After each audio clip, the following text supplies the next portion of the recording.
eyakuba Prime Minister Robin Nabbanja engumi musosola ndaggu yeyeegaana nti saabadde mu Uganda tebankubye tebannankubako bwe yali mu America eyo naye kakati ate munnange waliwo eyakwatiddwa ku nsonga eyo nti yakuba Nabbanja engumi kale betu tugenda kubitegeera yagimukubawa ddala yamukwata oba naye wali omukati wabula muliro ne bwe mwegaana munnange engumi yamukomba ebyaddala era bwe yamukuba bw'atyo n'alinyirawo ennyonyi n'agenda mu America kirabika kale munnange former CMI boss birungi ye akyali mu nkomyo ne banne abagambibwa okuba nti baagetaageta biripooti ebyava kukwatibwa kwa Dr. Kizza Besigye era we byanyima akakasa nti biripooti ebyo byava kukwatibwa kwa baawe n'omuyambi we Lutale n'abalala biripooti eby'ekibogwe ebya CMI era munnange gavumenti bwetyo ekyatubidde n'embeera efaanaganako bwetyo tubate tukole tutya bannange kakati Ssemujjunganda bw'ati atutegeezezza twolekede akalulu ka 2026 era ono atukakasizza n'atugamba nti ababaka ba Paalamenti kumpi 85 ku buli 100 bano tebasobola na kubeera ba LC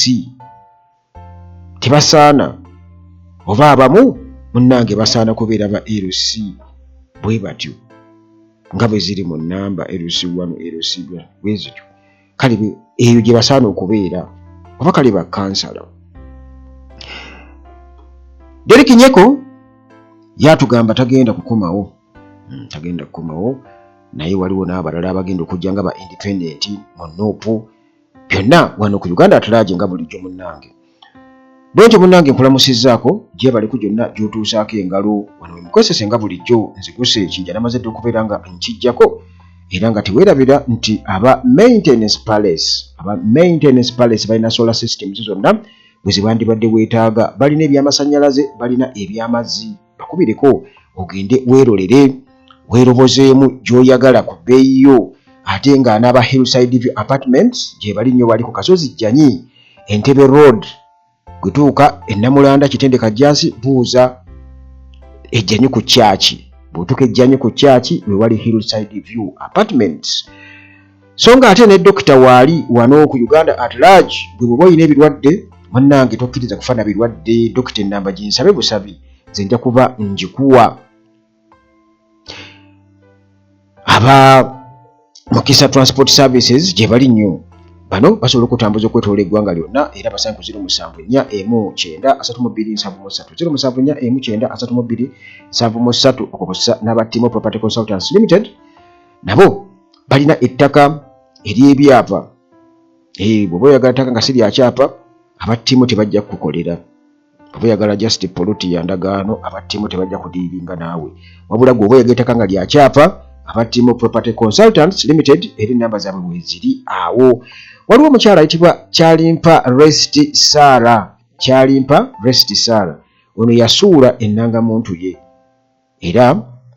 munnange gwe wenna eyagironda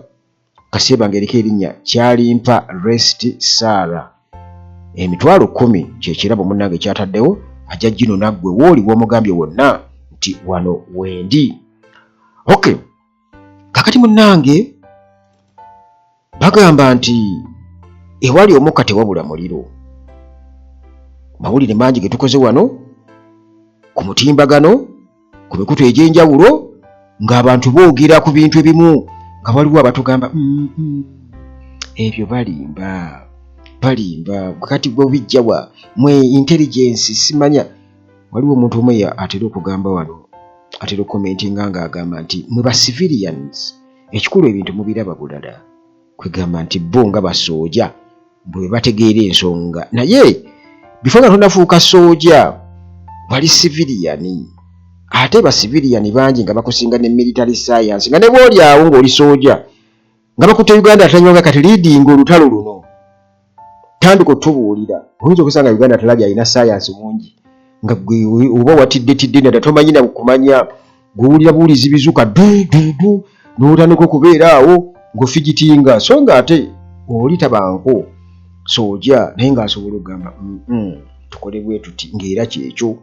muganda wange kiri kibeera mu musaayi kitegeera era y'ensonga lwaki oli awo ku ranka yeeyo nga tebakukuza kubanga bakiraba nti tosaanidde kuliidinga olina empisi kitegeera olina akasunguyira bwotyo gweoteekinga mangu sayidi kakati ebyo ebyoba civilians simanya bano baki ebyo tebikola muganda wange kubanga Museveni ng'agenze mu nsiko abamweyungako baali ba civilians era be bamusanga mu nsiko era kakati be banene kakati omutima gwe bagojjawa muganda wange era baatuuka ne baliidingira ddala olutalo olwaddala nakati nga bakyabakozesa abamu babasuula ne wankubadde kati eyo mpitireyo buyitiziko abo abagamba nti amwe ba civilians temubitegeera mubiraba bulala muganda wange bigenda okwanfolding ate nga bituufu okitegeera era ne ku nsonga za James Birungi former CMI boss nga twogera ku intelligence y'ekibogwe timumulimba mumala googera kakati biki ebiriwo muganda wange biki ebiriwo obadde ki obadde otya bulirizanga nnyo eddoboozi ly'abantu kakati munnange waliwo fulaga beyara omu owa NRM ng'olwedde gwe bawa flag yagenda okukiikira NRM 2026 era nga bamuyita Twina Masiko ono no munnange yasindikiddwa mu nkomyo olw'okukuba Prime Minister Robinah Nabbanja eŋŋuumi mu Sosolandaggu eŋŋuumi eyo gye beegaana kitebamukuba nedda nene kenyini n'alikodinga akatambi nti ali mu America oddo gw'omusango gugenda kubeera muzibu nnyo okuwangulwa ku saidi ya Nabbanja kuba kenyini yakakasanga bw'ali mu America n'omuyambi we wano e Uganda n'atukakasa nti ali mu America abantu boogera biki okitegeera kati abawagizi ne bajja mu comment kati mumala googera ojo alina mu America kakati eŋŋuumi yamusanga mu America omanyi baatunyumizanga nti walingawo emisambwa abasajja nga bakwana emisambwa kakati mbu baba bali awo batudde bakubulire agampereza ku ssaati yange kati omusambwa nga gunaanuula omukono nga guleeta essaati oba ne Twina Masiko yanaanuula omukono n'amukuba eŋŋuumi ng'ali mu America oba kati bisitwale bwe bityo muganda wange oba oli awo banaatera okubeera nga batubuuliranga bulijjo anti okwegaana naye ng'eŋŋuumi yamukola ki munnange eŋŋuumi bwetyo yamutojjibwa era kabi kasinge nakkirira ku ttaka nga bwe walabye Shakibu owa bannange Rickman kakati katungere match kakati ono former MP era nga NRM flag bearer Onesimus Twina Masiko munnange bwe batebamusindise mu nkomyo bagamba nti yamukuba luyi ate abalala bagamba nti yali ŋŋumi eri mbu iya naye mukola ki tunaatera okumanya yali apakaati yali ki naye nga eŋŋumi oba luyi kale katugambe nti yakubwa tweka bagala bawewulemuuko nti lwali luyi yamukwanako kayiibwa ati ku kibegabega naye ng'ekituufu kiri nti yali eri panchi enzibu ennyo era bw'atyo munnange ku bunene bwe nga bw'omulaba nakkirira mebe bakuba eŋŋuumi amagulu ge gaggwamu amaanyi simanyi kiri awo era oyinza okuyimuka ng'oddawo buzzi abamanyi eby'eŋŋuumi kakati eŋŋuumi yali bwetyo munnange bwetyo n'emukubwa Nabbanja era n'alinnyirawo ennyonyi swi mu America oba bamutwalira ku stretcher teri amanyi oba yagenderawo ne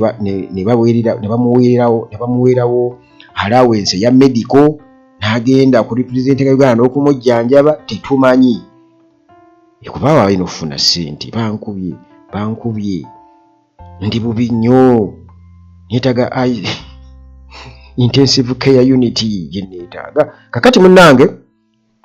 Prime Minister Robinah Nabbanja ye muntu eyakubwa era ng'ali mu kifo ekyo kakati munnange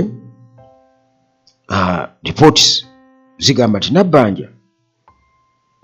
yakubwa mu face babuzaabuza bagamba punched in the face bagamba slapped yakubwa eŋŋuumi munnange bino byaliwo mu kulangirira flaga bearer owa Bugangaizi East Nabbanja ali ku side eri, Twina Masiko ali ku side eno Anonymous kati awangudde Nabbanja eri agezaako kwagala okukozesa influence ye. Muganda wange Twina Masiko yaliwo n'agamba kansoke nkusirise era bw'atyo n'agimutujja n'etuuka n'erandinga. Kakati munnange bino byalimu enjuyi zombi nga zigamba nti wabaddewo vote rigging, kubbira, era nga buli side yonna erinnya ginne waayo egirumiriza nti nno mubbidde. Nejjukira nti okulonda kwali kwa kusimba mu mugongo, baateekawo ebifaananyi ebyabo abeesimbyewo, kakati abantu ne balayininga up. Kakati simanyi nti oba ku musimbi Nabbanja gwe bayinza okusaasaanya ng'alina omuntu gwaliko nti Anonymous Twina Masiko yali asobola okukompiitinga ne Nabbanja. Ngiteeka abantu bo baalonda omuntu waabwe, ekyo kati n'omuto kiri evident, n'omuntu akiraba n'atamanyi asobola okukitegeera nti kirabika nti we bakukubira baba bakukubye. Kati sayidi ya Nabbanja we bagikubira babeera bagikoze eki, bagikubye. Kati Nabbanja kyetasuubira kubanga baali bagabye akasente eno ku ground nga yeekakasa nti baanyize empiso, kati waali alinze bulinzi. Muganda wange ne kitakuwaata, abantu ne bajja ne bakola ki? Omanyi kati biri birimu akafa nsonyi, abamu bakwatibwa ensonyi naye kati kireka abantu tebaalaga nsonyi mu kaseera ako, bagamba nedda ne bamujeemera ate kati bamumanyi nga Ssaabakunzi omwamaanyi ennyo Gen. Museveni gwe yeesiga, naye muganda wange mu kaseera ako tebyakola. Kati avaayo ayagala layini eri empanvu eya Twina Masiko yeeveere, nga Omulangira Kassim Nakibinge bwe yatutegeeza nti layini za NRM eyabadde layini empanvu mu kaseera katono eba yeevedde bweti nga be batono ate oli abadde n'ennyimpi nga gwe balangiridde. Kakati bw'atyo yali ayagala kibe bwe kityo ng'ayagala kuteeka mukoko gwa dokita, naye muganda wange remedy ye n'etakola ki? N'etakkirizibwa. Era eyali antidote, eyali eŋŋoomi musosolandaggu eya Onesimus Twina Masiko yajja n'amutuuza tu n'asirika kati ng'awuza kimuntwale ddwaliro. Bannange zino ziri mmeka? 4 ate zino 6 bwe bityo agenda okugira ati ng'oli baamulangiridde dda. Kaakati munnange era nga bino nga bwenkutegeeza nti byali mu bubbi bwa bululu, era ng'awo nawe osobola okutegeera ani yali abbye akalulu akaddala ate n'abeera disappointed. Kakati munnange bwe batyo Anonymous nga bamukwata oluvannyuma, ndowooza baalowozezza amawulire gano gaakola ki? Gaafeedinga, tebayagala kusasamaza luli,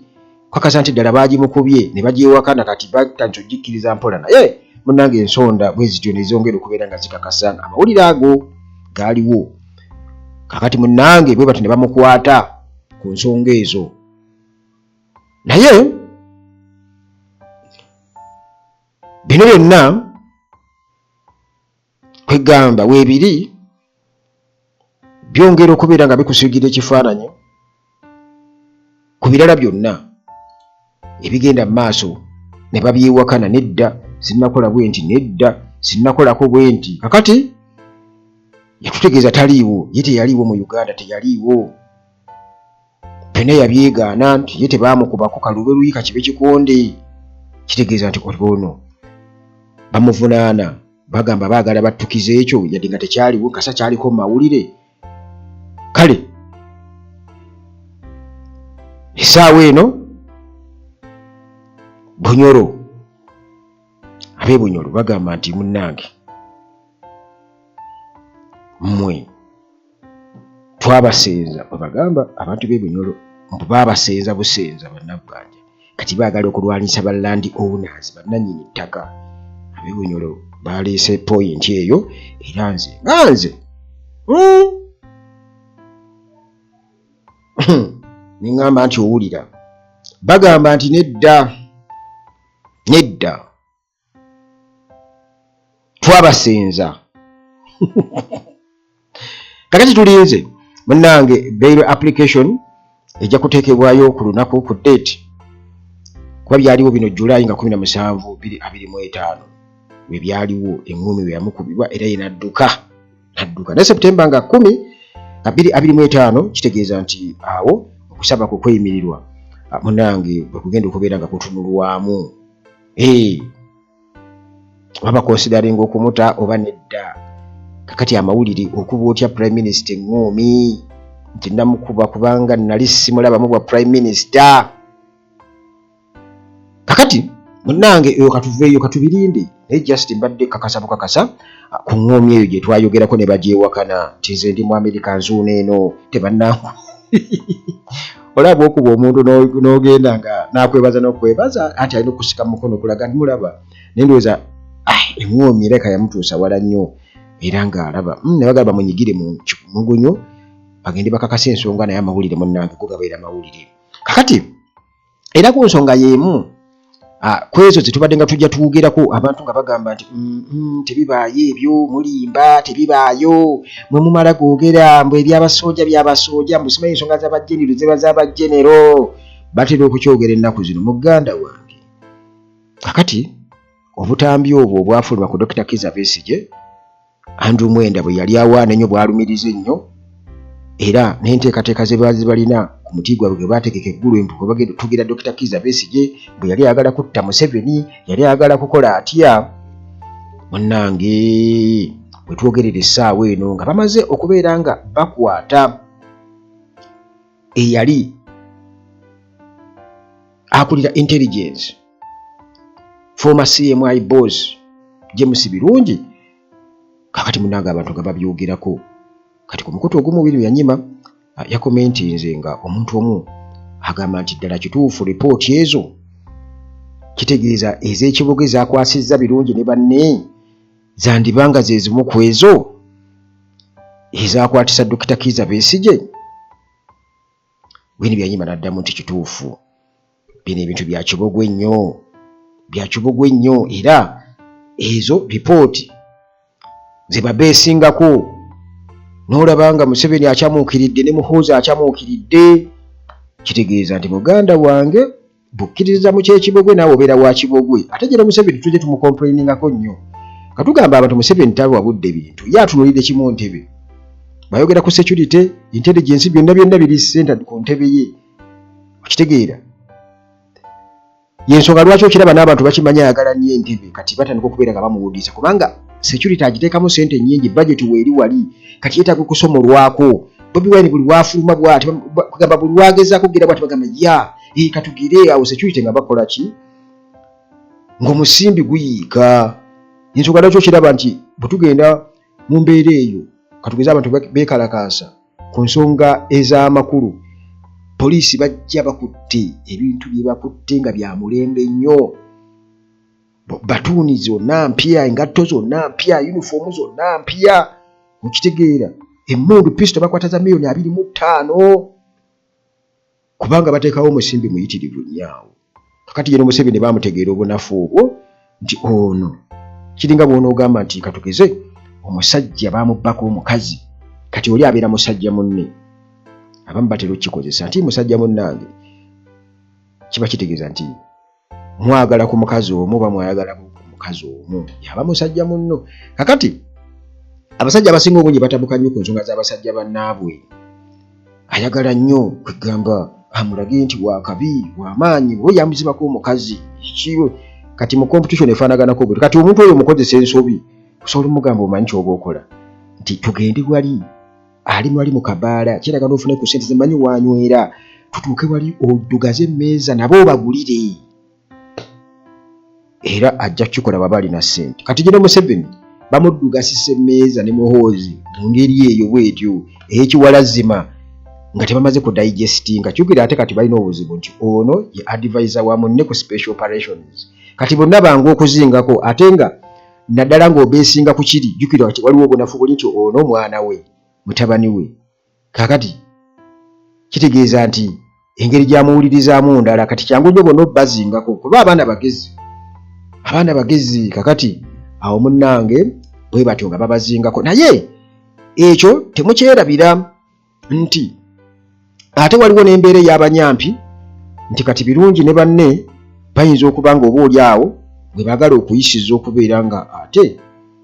bazingazingako ekyabeesigye kuba balaba kibatuddemu tebalina bujulizi mu kkooti kuba kkooti oludde eyolekedde okubeera nga ewulira omusango ogwo mu bulambulukufu. Kati ndowooza bamaze okukiraba kigenda kubalya oludde ono yabadde akulira oba yali akulira intelligence kitegeeza nti balina kugamba nti nga bw'olaba Nandutu bwe yagamba nti ye bw'omulimu baagumuwa naye nga waliwo abasalawo ye asayiningako busayininzi. Kakati biyinza okuba nga Museveni ne mutabani we bagezaako kudduka bojjukira nti bagezaako tebakola nsobi kati baagala okubeera exonerated nti bo si musango gwabwe okitegeera bejjako obuvunaanyizibwa naye ng'oludde baali bategeeza omutiko bagenda okutugira Dr. Kizza Besigye. Kakati banoonya engeri gye bakola ki gye bakizingazingamu kubanga olwedde kyabalya dda. Kati bu audio buno munnange nga bumaze okubeera nga tubufuna okuva ku ba apologists aba regime nga tega Andrew Mwenda bwali bututegeeza nti Besigye yali anegotiating okufuna firearms n'omusajja omuzungu mu ggwanga erya Kenya wali baali basisinkanye era nti baali basisinkanye mawanga mangi nnyo. Kati munnange obutambi obwo mu ngeri gye baabugetamu katwolekedde okubeera nga tubitegeera naye bwe bati munnange kyongera okubeera nga kitukakasa nti gavumenti yeewuunya tugenda kikola tutya, tugenda kubata tutya, tugenda kutya nga tetuswadde naye ng'okuswala munnange kwayingirawo kubanga jjukira nti ebintu bino tubiraba era tubigoberera step by step era abo batugamba nti bo basooja nga bwe tuleeta amawulire nga batukakasiza bannange tumaze okukitegeera nti ebyo bigete bugesi ne Museveni bamulimba intelligence teriiyo zibbomu zonna bafabricating nga bagamba mwe ba civilians engeri gye mulabamu ebintu baagala okwefuula nti bamanyi nnyo nti baabazaala basirikale nti baali mu mbuto z'abamama baabwe nga basirikale bukakati olwokuba oba ali Somalia oba ali luddawo alowooza akola nnyo n'omubuuza n'omugamba nti yes mu kufa toyinza kyagaliza munno naye ate lwaki buli kaseera tulaba emirambo nga bagiyingizawo wano obanga oli muli ba superior kitegeeza nti teri muntu ali superior neyo gy'oli bajja kuttirayo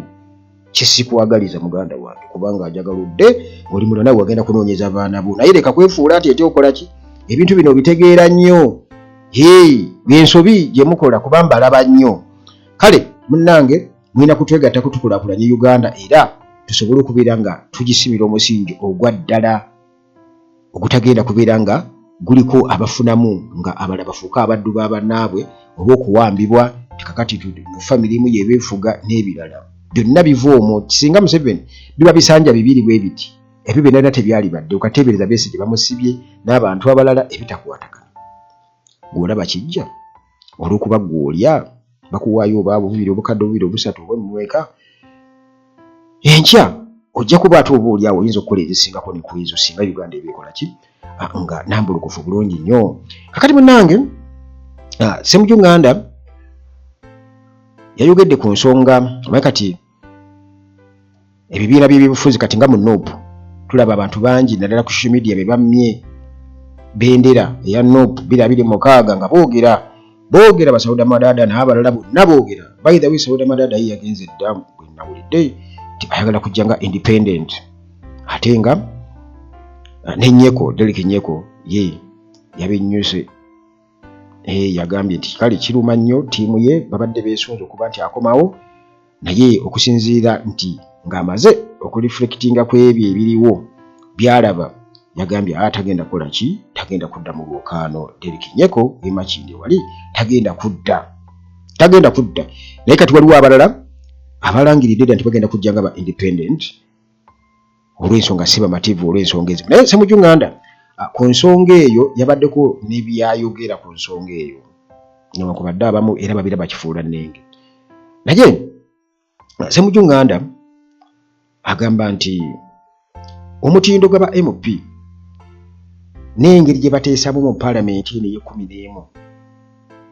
ng'ekulemberwa sipiika Anita Among ne deputy speaker Thomas Tayebwa muganda wange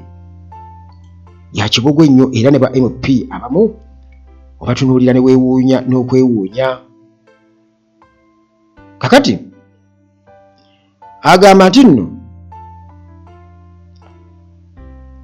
ebintu bino bwe tubitunuulira tubijje just mu excitement nti weesanga nti abantu abalondebwa bagenda okusubmitingayo katugeze okusaba kwabwe okubeera nti bebakwata ebibiina bendera babawa buwi kwegamba nga tebamaze kubeera nga batunuulira ensonga nti omuntu ono ddala asobola okuliidinga abantu ng'okijjeeko ekyo ky'okuliidinga abantu asobola okuggusa ensonga. Kati nno wano waliwo abantu abamu abatabulwatabulwa n'ekyo bagamba nti okukulembera kitegeeza kuba nti wasoma. Tebo Parliament tulabye abantu bangi abaasoma naye ne balema okubeera nga bakola ki baggusa ensonga oba oliawo n'okubeera nti ate bo batuuka mu Parliament beefuula abagezi ennyo balina okubeera nga balya buli ssente. Tubirabye wano ku bitaano n'endala ze babadde nga bajja bagabana oba Negeri Museveni kutuuka okuduula nti abawadde miliyoni 10 nabawadde naye nti era still ku sayidi endala nga banenya Nuupu naddala nti mu Parliament ye 11 yaleeta ababaka ab'ekigugwe abantu abasobola kubeera nga boogera. Kati Ssemujju Nganda yagamba nti kituufu 8 ku buli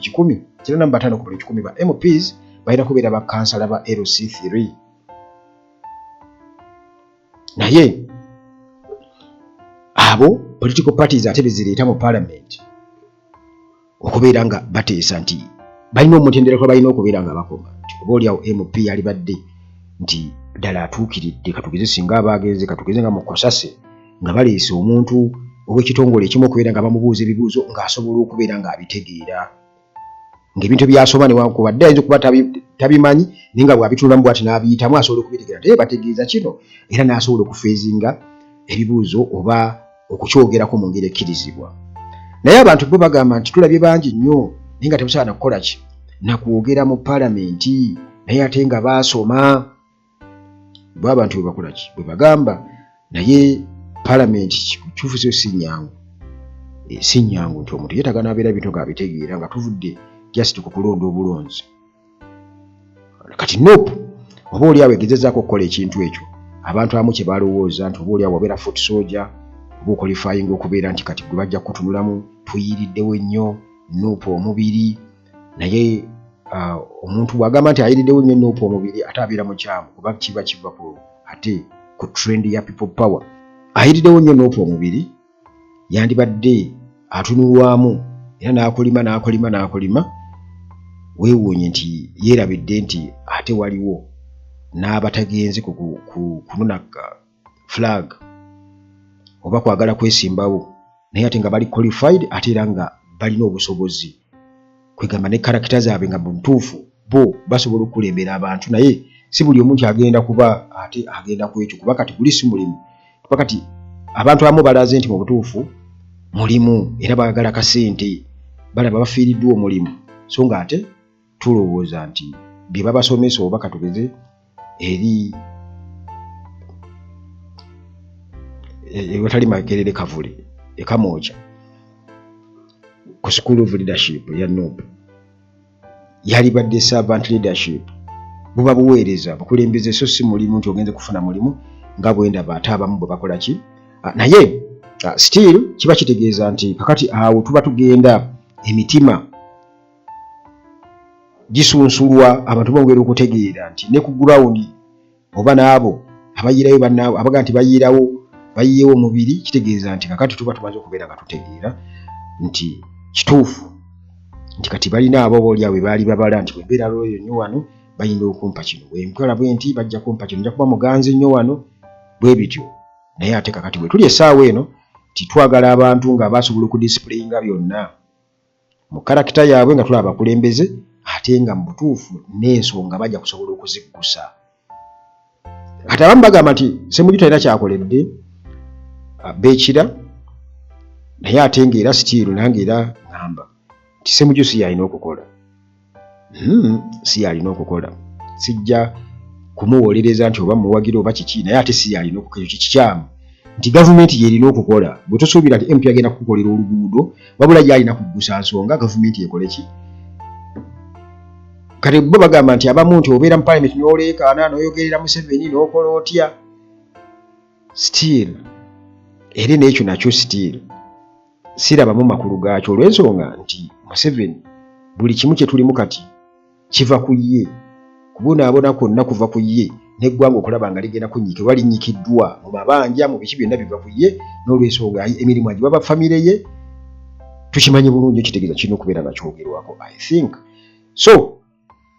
ekituufu kiri nti si buli omuntu agenda kubeera mukulembeze oba mufuzi. Ate si buli ateekayo nti okusaba kwe nti bagenda kukonsideringa ye mbulu kubanga agenza oteekayo nga kuvuganya balina kulondako ani asaanidde okusinza ku bisaanyizo by'owaddeyo n'enkwasaganya gy'obadde okwasaganyaamu ebintu n'ettutumulyo. Kale kwegamba ekyo ndabye nga abamu si basanyufu naddala mu kibiina ekya NOB. Bagamba kale mutumye kaadi tugenda kukola tutya. Abamu obwaka tugeze agenze ku TikTok kati ng'amanyikiddwa alaba balina okumuwa kaadi. Naye kaadi eyawa MP nsuubira okuba nga oba bendera yegenda okuvaako Kalumanywera ow'amaanyi kuba kati ebigambo bikyali bitono. Awo si bingi nnyo naye tulinde ate wali kubanga awo era Derek Nyeko yesobola ki yagambye bannange nze kanzire ebbali kubanga ndowooza yagenze okutunulayo ng'alaba biyinza obutaba byangu yadde n'akamu. Sigenda kusukkawo ennyo wano ku Uganda At-Large nga bulijjo mu mikwesese gye ndi nnyo. Katusinkane mu mboozi zaffe eziddako. Mukama Katonda akuume.